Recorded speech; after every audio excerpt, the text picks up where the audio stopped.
Hello everyone, welcome to Bisconia. Today we're going to look at an article written by Graeme Wood, which went viral recently, What ISIS Really Wants. And before going into the questions that we have today, we're going to try to understand why Caliphate is so important for ISIS. And today we have Kaiho, Victoria, Candice, and Amina with us. So why is establishing a caliphate is so important for ISIS? Who would you like to go first? Amina? Okay, establishing a caliphate, yeah, it's really important to ISIS because that's during the time, because they say that they're trying to have a caliphate, like they want to live a life like that of the Prophet sallallahu alaihi wasallam. So in order to do that, you have to have like a caliphate where there are no borders. So that's basically what they just want, and that's their basis. Because even I believe the leader also said that they need a caliphate in order to live a life like that of the Prophet. So it's really important to ISIS have a caliphate. I think I see that from a slightly different perspective. That having a caliphate gives this group a sense of legitimacy, because by establishing themselves as the next caliphate, then that gives a reason for Muslims to join with them and to be part of this movement. So if they didn't legitimize themselves in the eyes of their religion, then they would just be a violent group murdering and So killing they're actually people. giving more cause to themselves. Well, by calling themselves a caliphate, because al-Baghdadi is from the Quraysh tribe, which it's a sense of legitimizing the actions that they're doing and making it an imperative for Muslims to pay homage to him and to pay allegiance to him, because if he is the caliph and he is Quraysh, then that means that people must take him seriously. So it doesn't mean that it is correct or valid, but it's something that gives them legitimacy and helps all this recruitment that they're so successfully achieving.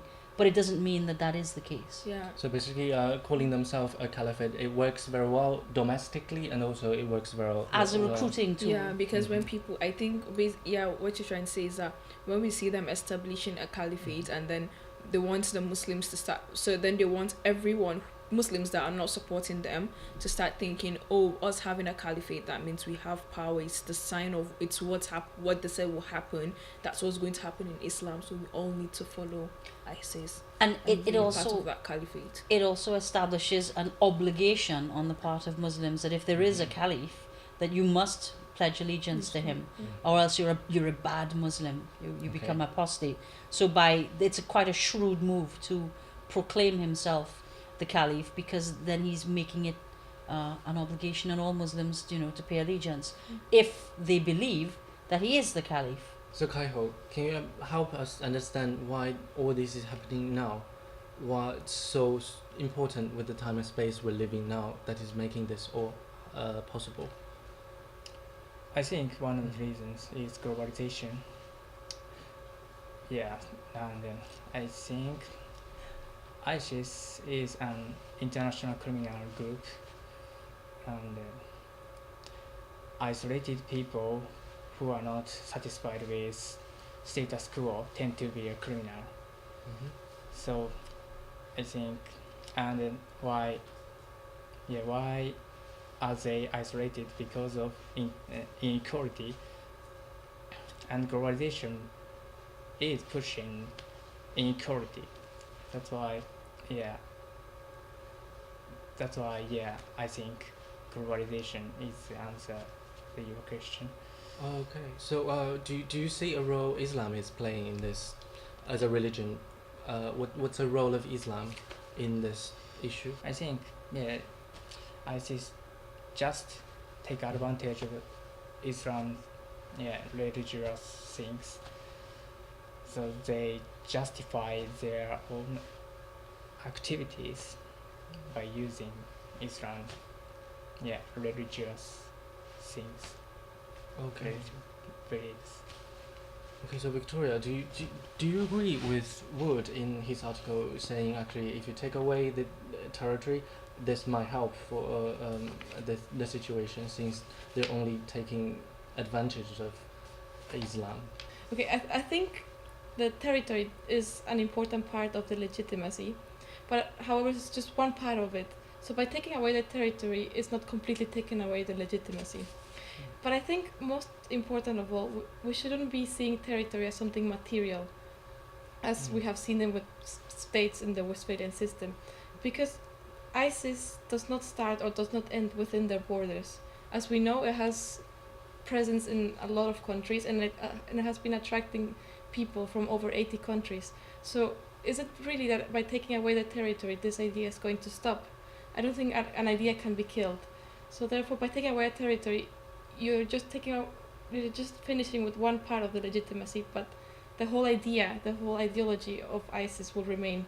So Amina, I understand there are some debate between whether Islamic State is really Islamic, and according to Mr. Wood, he would say actually they are. But what do you think? I think it's not up to him to decide if Islamic State is Islamic or not, because when we look at his article, there was a part where he was saying Islamic State is actually Islamic and it's just Muslims denying that because we're embarrassed about our religion.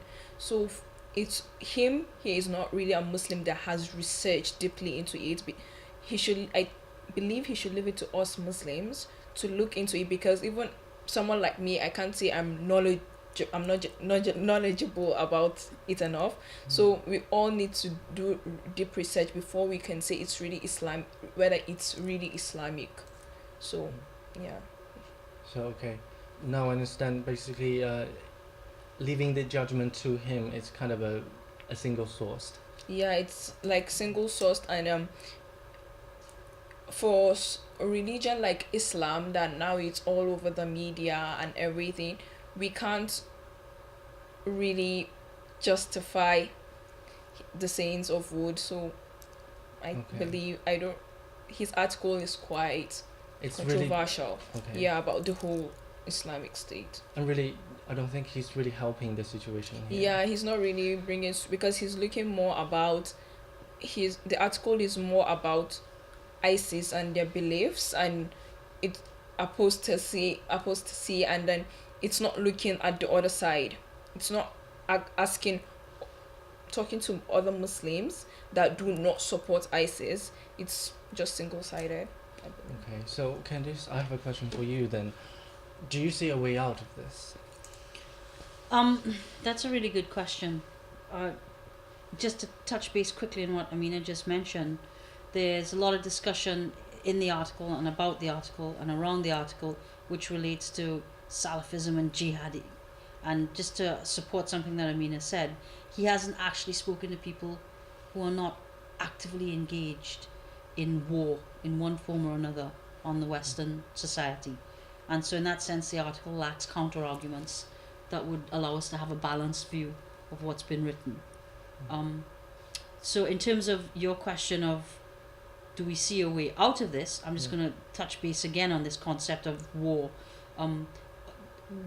Jihadism, the minute you hear the word, you think war. It's the first thing that comes to mind, and fighting.